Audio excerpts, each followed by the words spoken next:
irmãos, que a doce e suave paz do Evangelho do Cristo possa estar conosco nesta noite.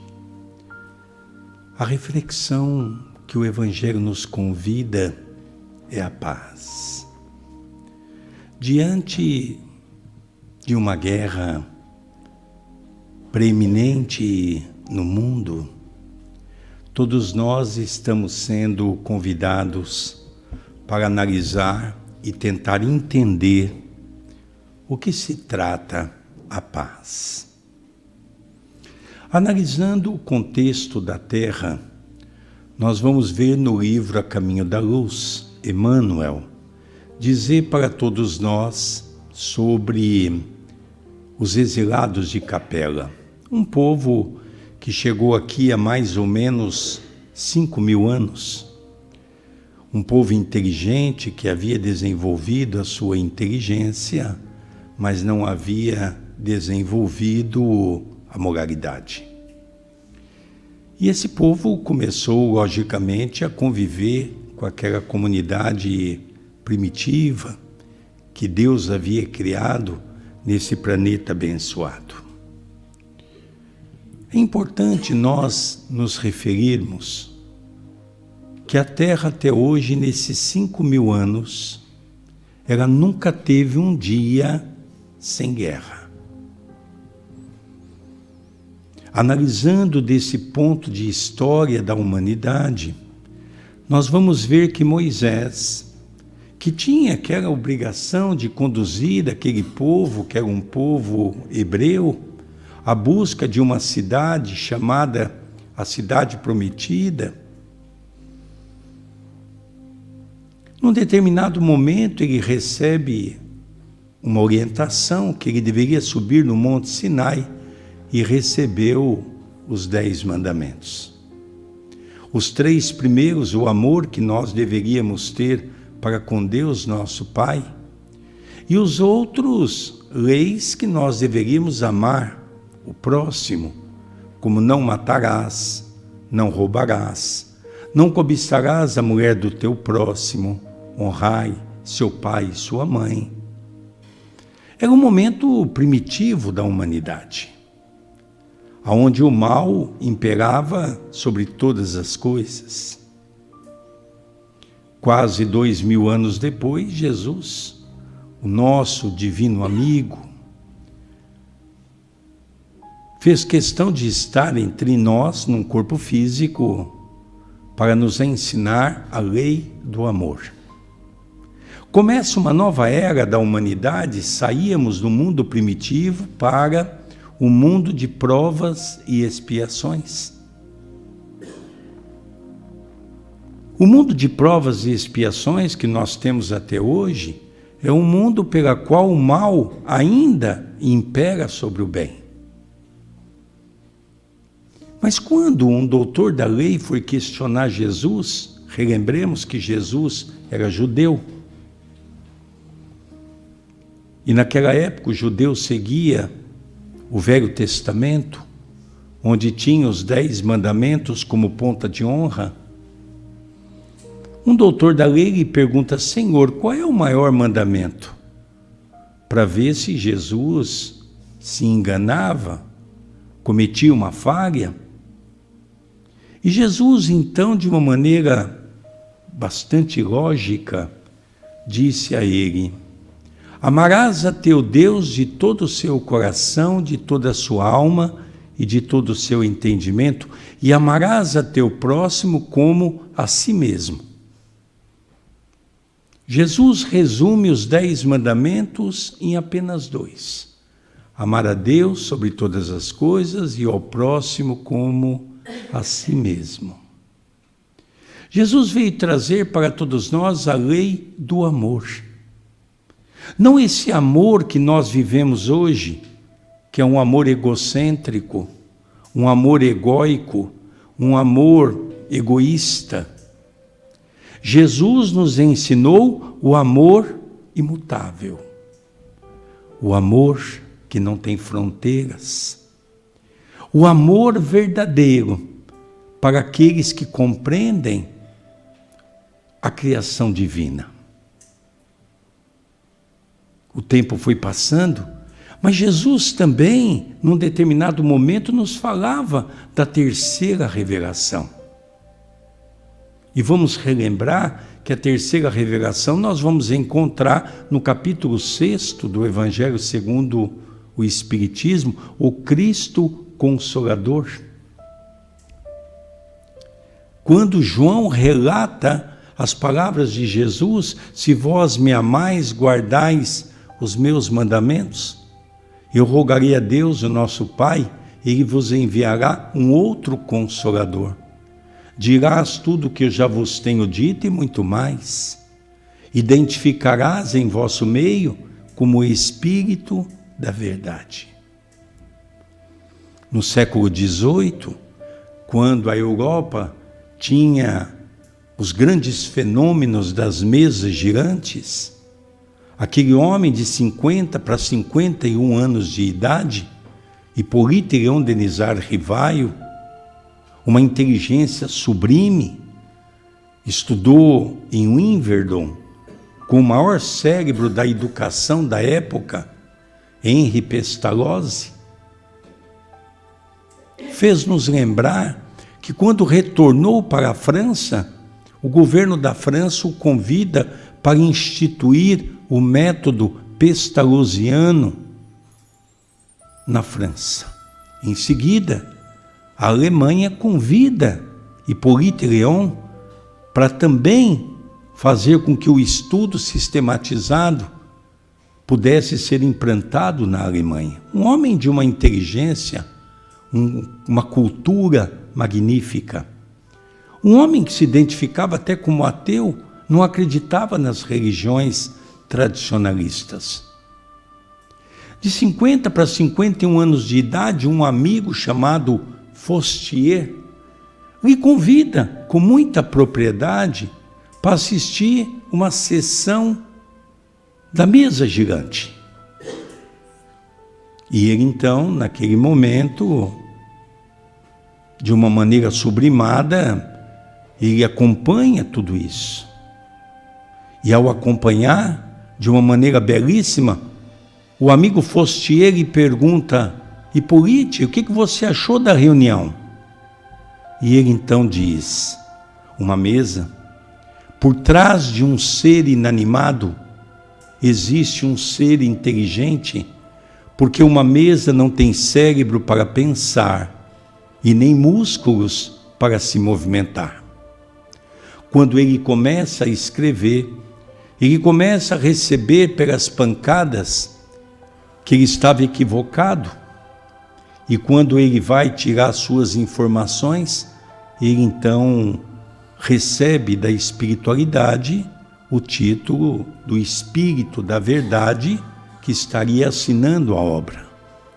18 séculos depois, Jesus, novamente, está entre nós, trazendo para nós essa obra maravilhosa que é o Evangelho segundo o Espiritismo.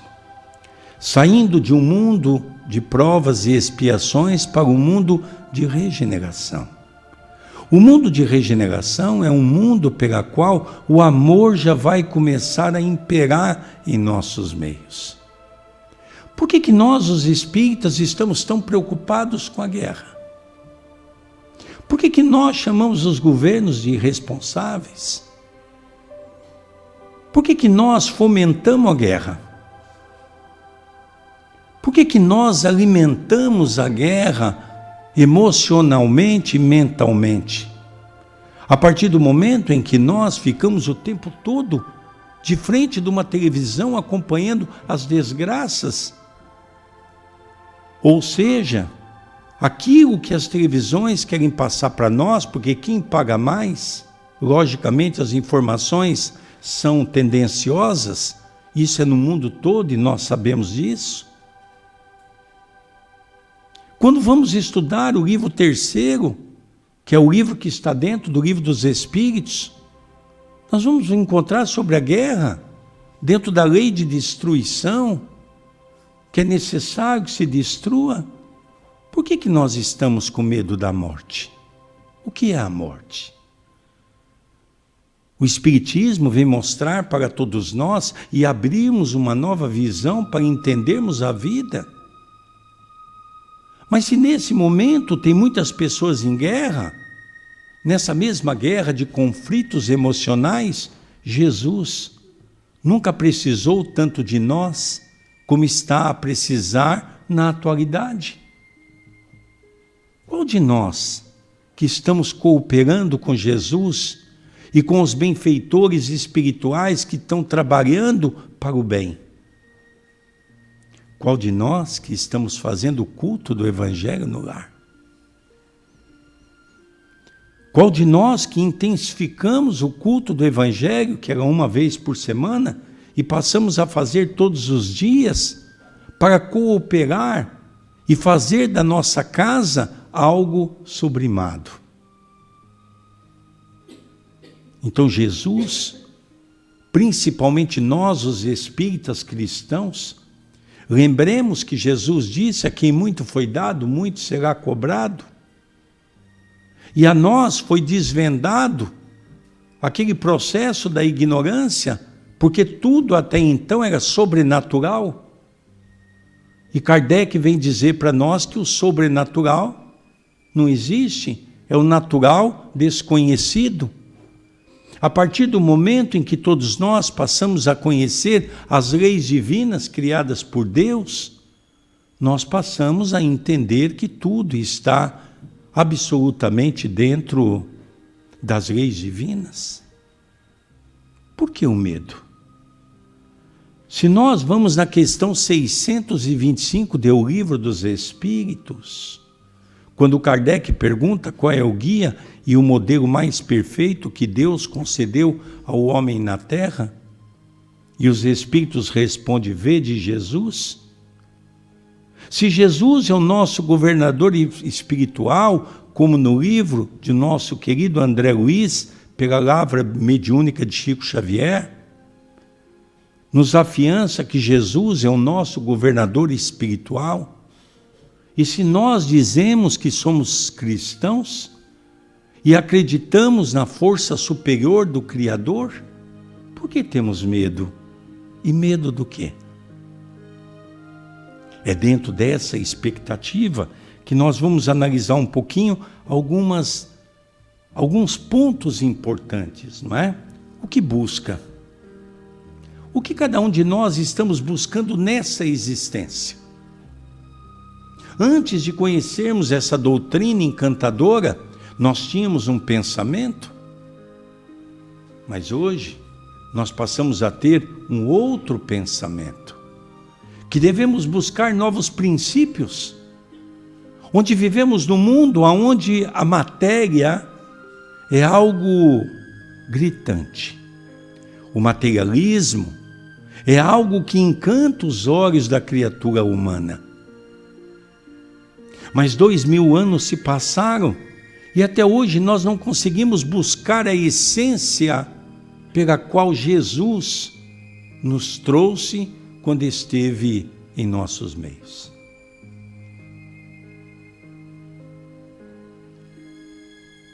Se busca a paz no mundo, recorda que ela não reside fora, mas sim no íntimo do teu próprio ser.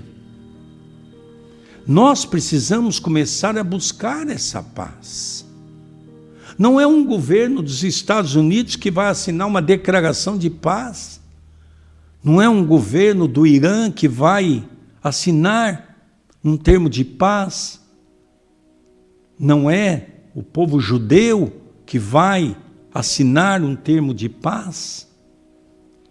Jesus precisa que o homem que o conheça tenha essa paz, encontre essa paz, transmita essa paz nesses momentos tão difíceis que nós estamos vivenciando.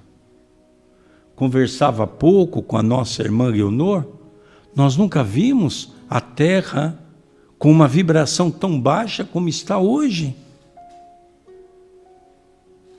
Nós nunca vimos o homem tão desesperado como está hoje. Nós nunca vimos o homem com tão pouca fé como tem hoje. nós nos afastamos de Deus. Nós nos afastamos do princípio da vida. Quando tivemos o Covid, nós imaginávamos que a criatura humana iria se tornar mais fraterna, mais amiga. Tantas pessoas haviam desencarnado, mostrando que a vida era algo tão sutil.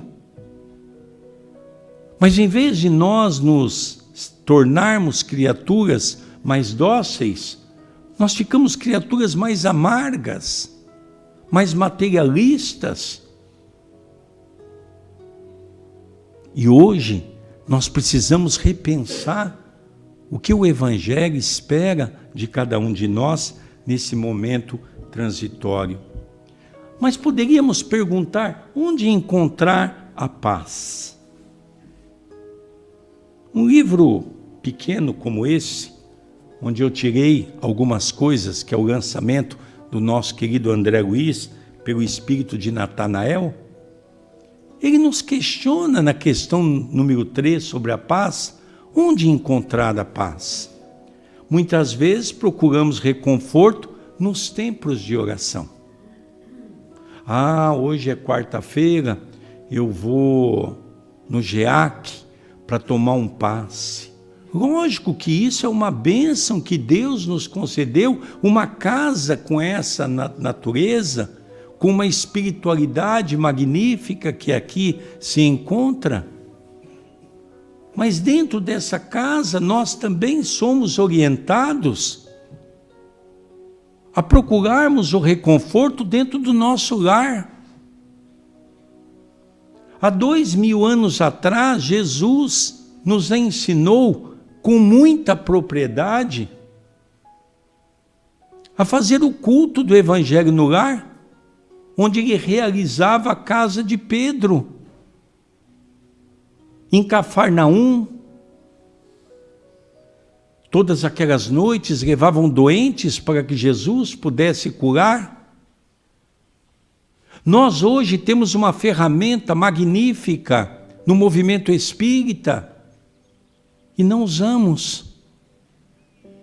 Nós temos que aprender a fazer de nossa casa o santuário do amor.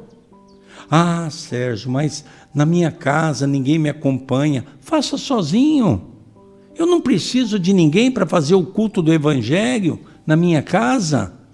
Eu preciso ter a presença dos bons espíritos, que se eu me comprometer naquele dia, naquele horário, eles vão estar ali. Chico Xavier uma vez nos revelou que quando nós fazemos o culto do Evangelho numa casa, todo o quarteirão é beneficiado com as luzes daquele Evangelho. Quando nós fazemos num prédio de 16 andares, num único apartamento, todo o prédio se ilumina com as bênçãos da espiritualidade. Por isso, nós percebemos que é hora de fazermos da nossa casa esse templo de paz, esse templo de oração, esse templo de amor. Muitos encontram nas conquistas exteriores. Vai no shopping, acha que fazendo compra consegue eliminar a depressão, aí usa o cartão, não é? A briga é verdade que vem depois, quando vem a fatura, né? Aí usou o cartão do marido, aí vem os problemas, não é? Mas não é os bens materiais que nos traz alegria, não é essas conquistas exteriores, como um carro melhor, uma casa melhor, um emprego melhor. Nós nunca estamos satisfeitos com nada. É interessante nós notarmos que nós não agradecemos aquilo que temos. Nós somos capazes de o dia todo reclamar daquilo que não temos. Nos prazeres passageiros do materialismo, nas ilusões que o egoísmo nos convida a alimentar. É esses aspectos que nós vamos percebendo o quanto nós hoje podemos cooperar com o mundo, cooperar com Jesus na instituição da paz, para mudarmos o contexto.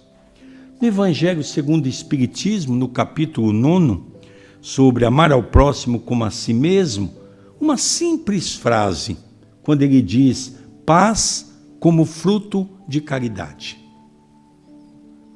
Aqui nós vemos essa casa desenvolver um dos capítulos mais bonitos que nós temos no Evangelho segundo o Espiritismo. A caridade material e a caridade espiritual. Caridade material é aquela caridade que Portugal hoje também tem feito com muita maestria o trabalho de distribuir cabazes para as famílias necessitadas. Já citei muitos moradores de rua. Esse é o trabalho material. No ano passado, quando eu estive aqui, nós mostramos um vídeo onde nós tínhamos 3,5 toneladas de comida por mês que nós estamos fazendo. A partir desse ano, já aumentou para 4 toneladas de comida por mês. No ano de 2026 vão ser quase 50 toneladas de comida. Uma única instituição, porque é natural, é um país de terceiro mundo. É um país onde nós somos conclamados a desenvolver a caridade espiritual, mas a caridade material é quase que uma obrigação das casas espíritas.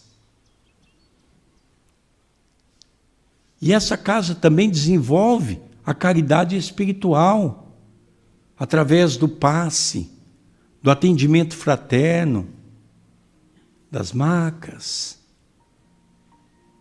daquilo que nos traz um conforto pela qual todos nós viemos buscar. Não há verdadeira paz sem caridade. Nós não vamos exercer a caridade se nós não tivermos paz íntima, paz do coração. A paz começa onde? Poderíamos nos questionar na transformação moral? Há uma passagem no Evangelho segundo o Espiritismo que nos diz se reconhece o verdadeiro espírita pela sua transformação moral e pelos ensejos que o faz de corrigir as suas más inclinações. Da mesma maneira, Chico Xavier, certa tarde, no abacateiro, onde ele distribuía as cabazes, Chico Xavier disse, através da orientação de Emmanuel, o espírita não é melhor do que ninguém, mas tem a grande obrigação de ser melhor do que si mesmo.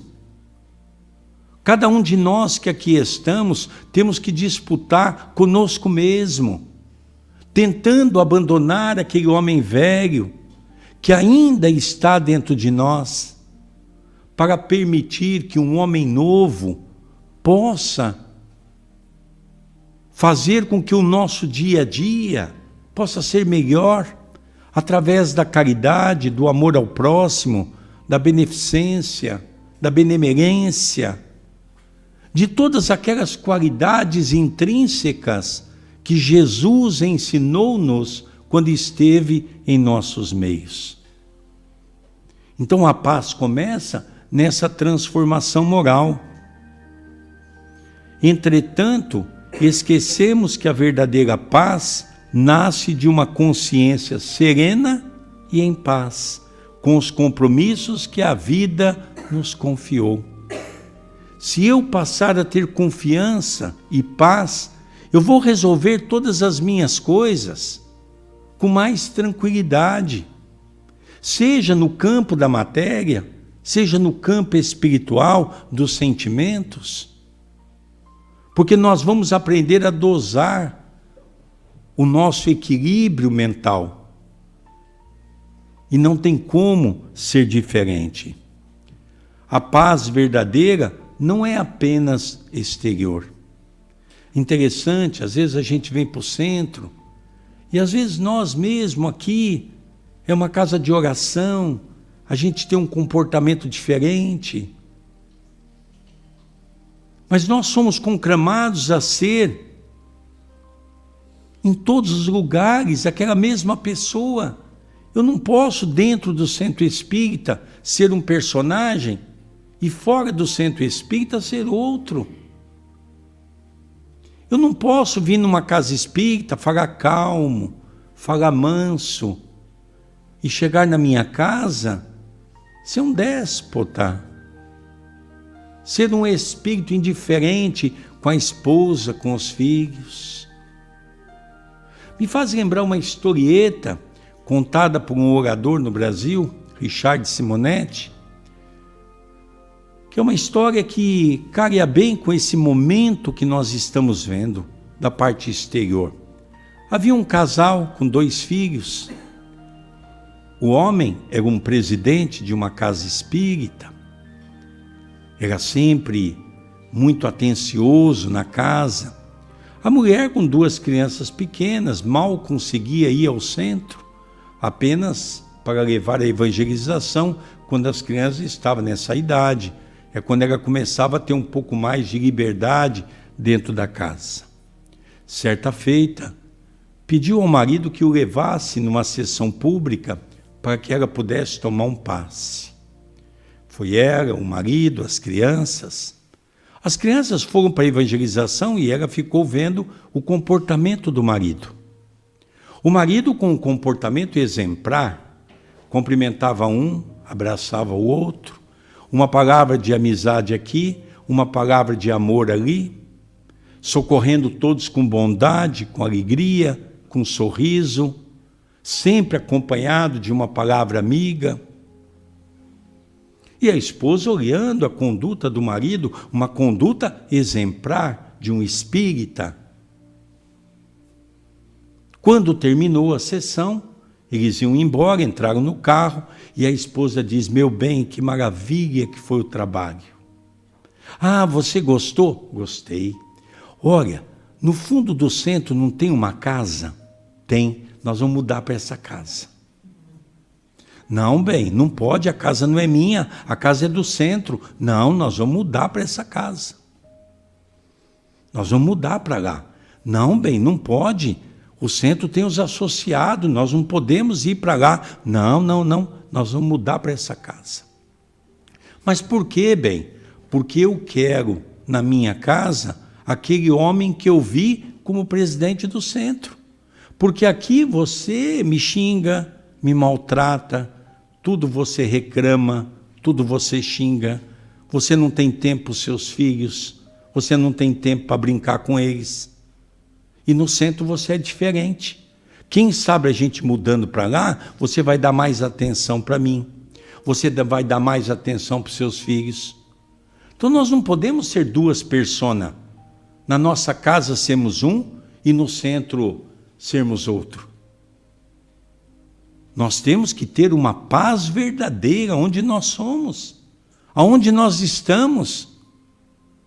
A paz do coração é inseparável da confiança em Deus e da consciência tranquila. Onde está isso?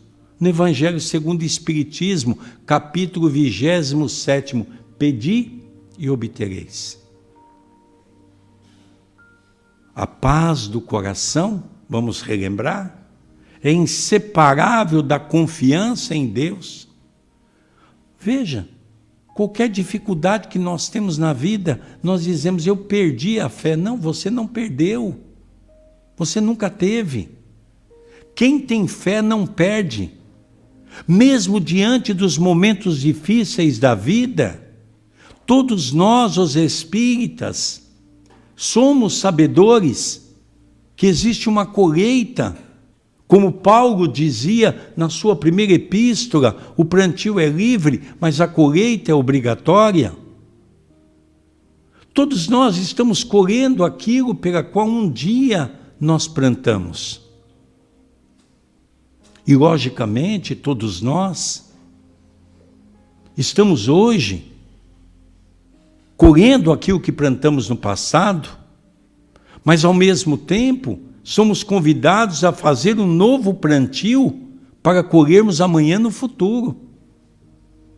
Há muitas pessoas que acham que os espíritas não têm problema, que os dirigentes espíritas não têm problema, né, Leonor? Como se nós fôssemos pessoas especiais. Nós também estamos aqui à busca do nosso aperfeiçoamento. A conscientização que nós já temos do trabalho é algo que nos fortalece e nos dá força para quando vivenciarmos um momento difícil da vida, nós podemos desenvolver a fé. O que quer dizer fé? Uma palavra tão pequena. Acreditar, dar crédito em Deus. Como é que eu posso acreditar em Deus se eu me desespero num momento difícil da minha vida?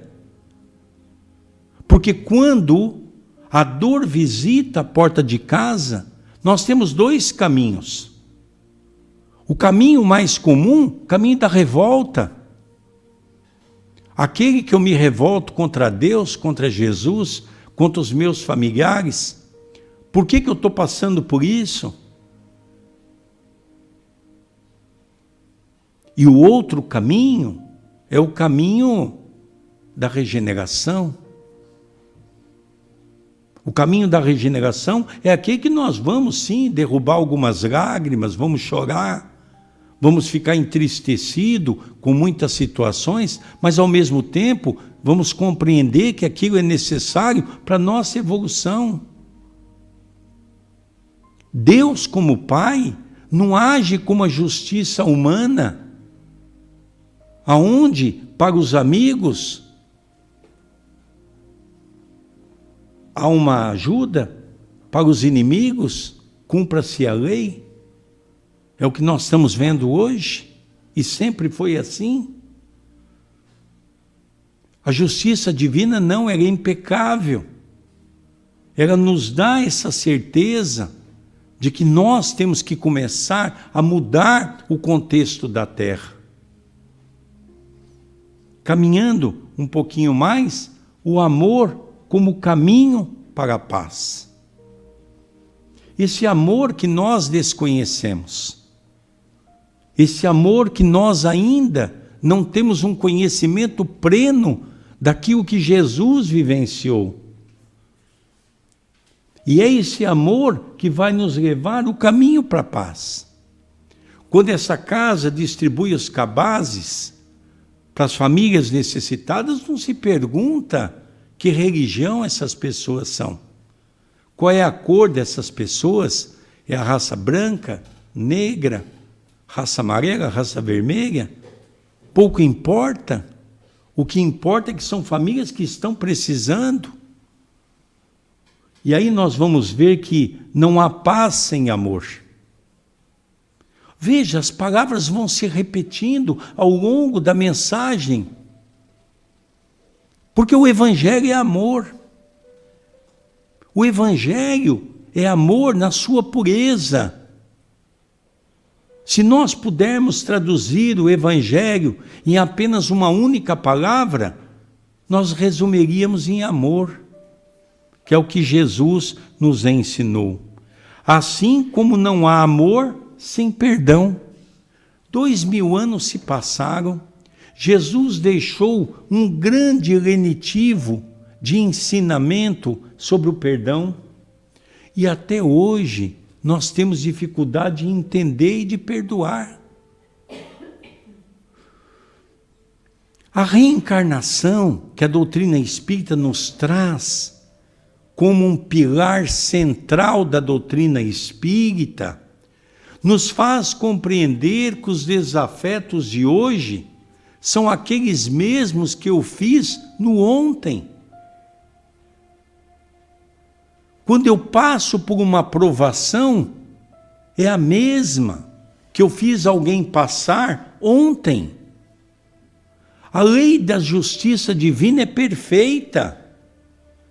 Deus nos deu inteligência. E através da nossa inteligência, nós podemos discernir o que é certo do que é errado. E o que nós fizermos de errado, nós vamos colher.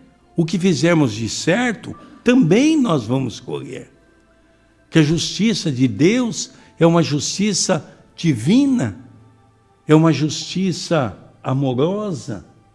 E nós vamos encontrar essa frase, não há paz sem amor, assim como não há amor sem paz, numa obra de Francisco Cândido Xavier, no livro Caminho, Verdade e Vida, onde nós conseguimos encontrar coisas que nos traz esse momento de reflexão.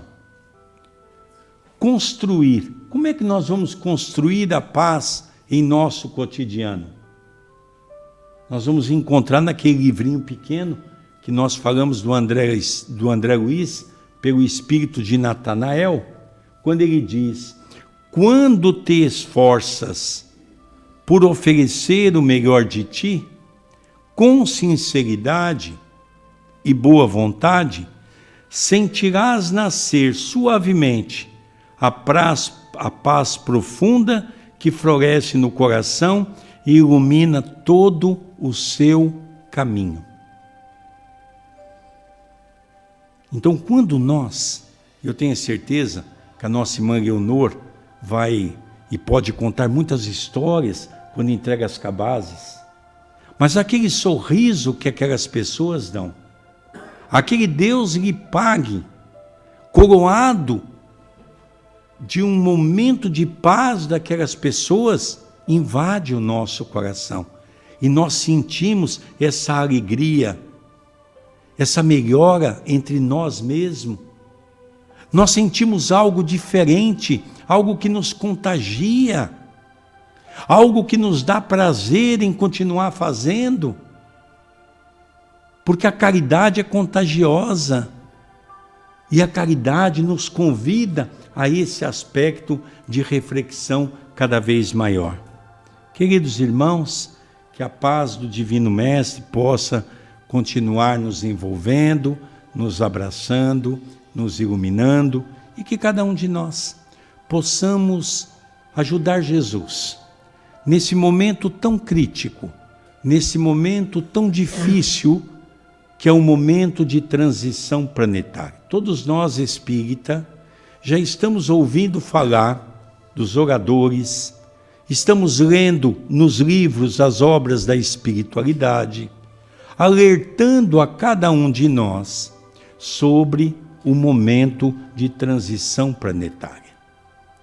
Todos nós sabemos que a Terra, muitos espíritos não vão continuar mais aqui, são bilhões, que vão ser levados para outra casa do Pai.